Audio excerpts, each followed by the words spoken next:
Halo teman-teman, kembali lagi di channel kami Bangun Farm Lumajang.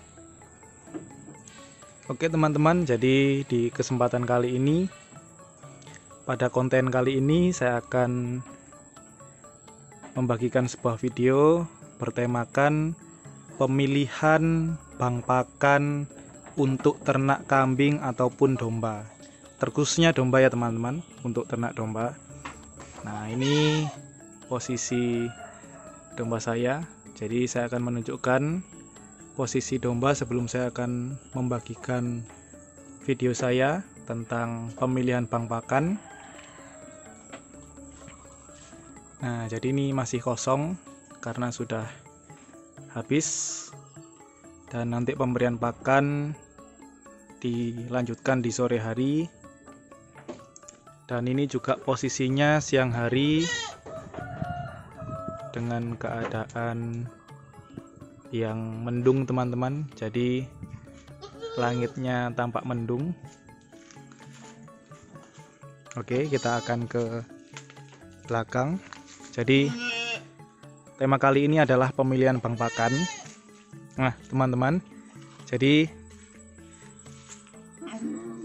ini meskipun simple tetapi saya pikir juga termasuk hal penting di dalam manajemen peternakan untuk pemilihan bang pakan, karena bang pakan juga merupakan faktor utama di dalam kita beternak kambing dan domba. Nah, jadi untuk pemilihan bang pakan, nah jadi ini yang pertama, kalau teman-teman ada lahan di dekat rumah, di samping rumah ataupun di belakang rumah,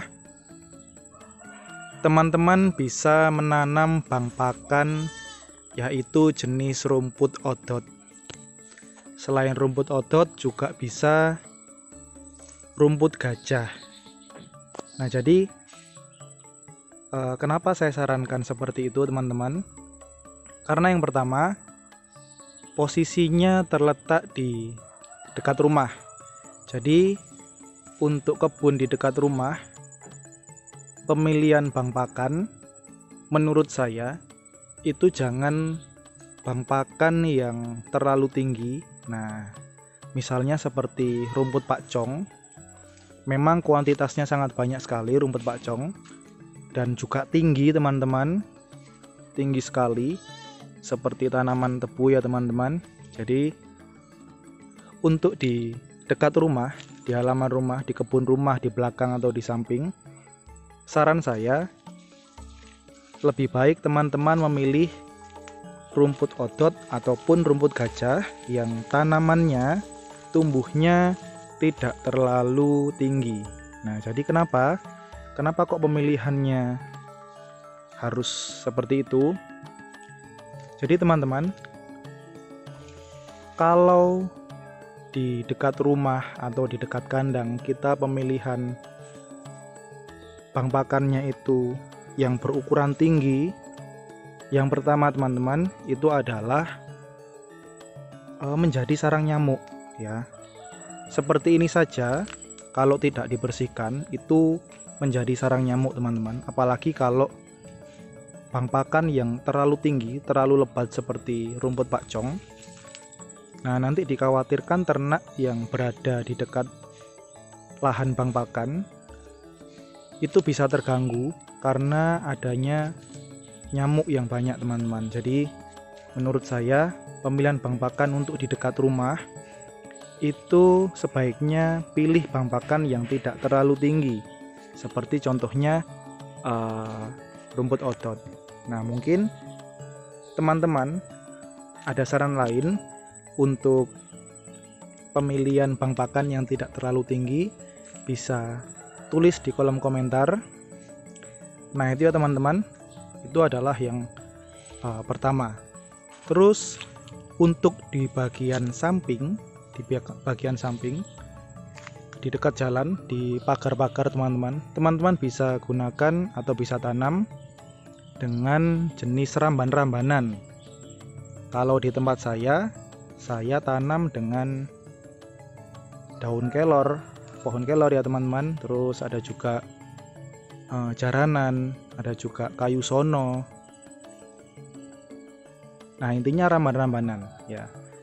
Nah, jadi selain untuk pagar, tumbuhan tersebut bisa digunakan untuk pakan ternak. Nah, jadi kalau di dekat rumah pastinya kita nggak mau ya di dekat rumah itu terlihat sangat rimbun sehingga banyak nyamuk, terus dilihat juga dipandang mata juga tidak enak teman-teman. Maka dari itu untuk pemilihan bank pakan di dekat rumah itu menurut saya yang tidak terlalu tinggi ya, karena alasan kesehatan, karena adanya banyak nyamuk, dan juga kalau dipandang juga tidak enak ya teman-teman. Nah, untuk di sebelah sini teman-teman saya akan menunjukkan. Nah, jadi teman-teman di kebun saya di bagian belakang rumah, kalau dilihat ya bagian utara sini sampai ke tengah sini kita tanami rumput odot. Untuk di sampingnya ini kami tanami dengan singkong. Nah, dengan singkong teman-teman, kita tanami dengan singkong. Jadi sebetulnya rencana awalnya kita full semua rumput odot, tetapi karena memang waktu awal beli bibit itu tidak mencukupi bibitnya, jadi sebagian di bagian selatan, sebagian lahan yang ada di selatan kebun kami ini kami tanami dengan singkong. Nah, nanti setelah singkongnya panen kita bisa rombak lagi, bisa ditanami dengan rumput odot. Jadi rencananya seperti itu. Nah, terus teman-teman, itu tadi jika lahan kita atau bank pakan kita di dekat rumah. Nah, untuk yang mungkin teman-teman ada di punya lahan di sawah, nah teman-teman bisa manfaatkan rumput pakcong untuk ditanami. Kenapa? Karena kuantitasnya juga tinggi ya. Kalau teman-teman punya mesin pencacah, teman-teman bisa gunakan pakcong, rumput pakcong, karena kuantitasnya banyak, dan juga jika menggunakan mesin cacah itu bisa maksimal. Jadi semua bagian dari rumput pakcong bisa dimakan oleh ternak ya, kecuali akarnya ya teman-teman. Nah, itu ya. Dan untuk bagian samping itu bisa ditanami dengan ramban-rambanan, bisa singkong ya teman-teman, bisa singkong, bisa kelor. Daun kelor itu sangat bagus sekali untuk ternak, khususnya untuk produksi susu. Jadi kalau teman-teman breeding, nah jadi teman-teman juga sediakan kelor juga, daun kelor, karena itu sangat baik, sangat bagus untuk breeding ya, untuk produktivitas susu dari betinanya. Nah, untuk bagian samping-samping sini teman, samping-samping di bagian sini itu bisa ditanami dengan pisang ya. Jadi selain kita bisa memanen rumput odotnya, kita juga bisa panen pisang ya. Jadi jaraknya tidak terlalu dekat ya, tidak terlalu mepet, agar tidak mengganggu rumput odot atau bank pakan yang sudah kita tanam teman-teman. Nah, jadi seperti itu. Nah teman-teman, saya akan menunjukkan ini baru saja saya panen untuk sore ini. Nah, jadi ini bisa dilihat kami hanya membutuhkan ini ya teman-teman, luasan segini untuk pakan, untuk sekali pakan ya. Ini baru panenan pertama, dan bagian sini itu sebetulnya tidak terlalu rimbun awalnya teman-teman, karena ini saya tunjukkan. Nah, ada tumbuhan seperti ini ya. Nah, ini yang menjalar ini, ini sangat mengganggu sekali,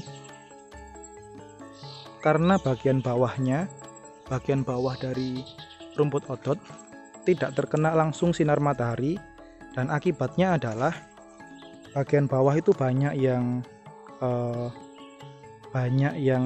apa ya, busuk ya teman-teman.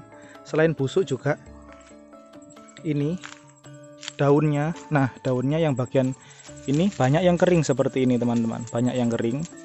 Nah tetapi kalau dia terkena sinar matahari itu sampai bawah pun masih aman daunnya, jadi produktivitasnya daunnya itu bisa maksimal. Nah padahal ini saya ceritakan tadi ya, padahal ini adalah yang tidak terlalu rimbun ya, tapi cuma membutuhkan lahan segini saja untuk sekali pakan, dan juga ini baru sekali panen ya, apalagi nanti setelah panenan yang kedua seperti ini. Nah ini sudah dipanen dan nanti ini saja sudah terlihat rimbun sekali teman-teman, lihat ya, kita ke bagian situ. Nah ini bisa dilihat, nah seperti ini teman-teman.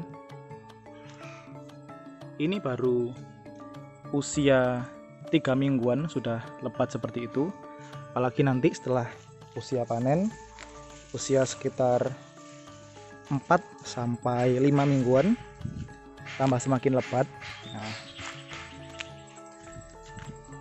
Nah itu teman-teman, jadi ini adalah video kami yang membahas tentang bang pakan yang pemilihan bang pakan yang bisa teman-teman gunakan untuk teman-teman beternak. Jadi ini adalah pandangan kami, menurut kami ya. Jadi untuk teman-teman yang menganggap ini informasi yang bisa ditiru, silahkan teman-teman tiru, karena kami membagikan video supaya teman-teman juga bisa belajar dari kami, dan harapannya teman-teman juga tulis di kolom komentar agar kami juga bisa belajar dari teman-teman. Nah saya tunjukkan bang pakan saya, dan ini juga, nah ini sudah tersedia rumput liar yang sudah disiapkan. Jadi nanti pemberian pakan dicampur dengan rumput odot juga teman-teman. Jadi pemberiannya tidak hanya satu jenis pakan hijauan, tetapi kita memberikannya beraneka ragam agar ternak kebutuhan gizinya juga terpenuhi. Oke teman-teman, saya rasa cuma ini video yang dapat saya bagikan. Semoga video saya dapat menginformasi teman-teman, mengedukasi teman-teman, dan juga semoga tetap bermanfaat. Dan terima kasih untuk teman-teman yang sudah subscribe di channel kami, dan untuk teman-teman yang belum subscribe silahkan subscribe, karena subscribe itu gratis teman-teman, dan supaya channel kami dapat bertumbuh sehingga kami semangat untuk memberikan informasi dan edukasi seputar peternakan. Oke teman-teman, terima kasih sudah menonton video saya, dan sampai jumpa di video kami selanjutnya.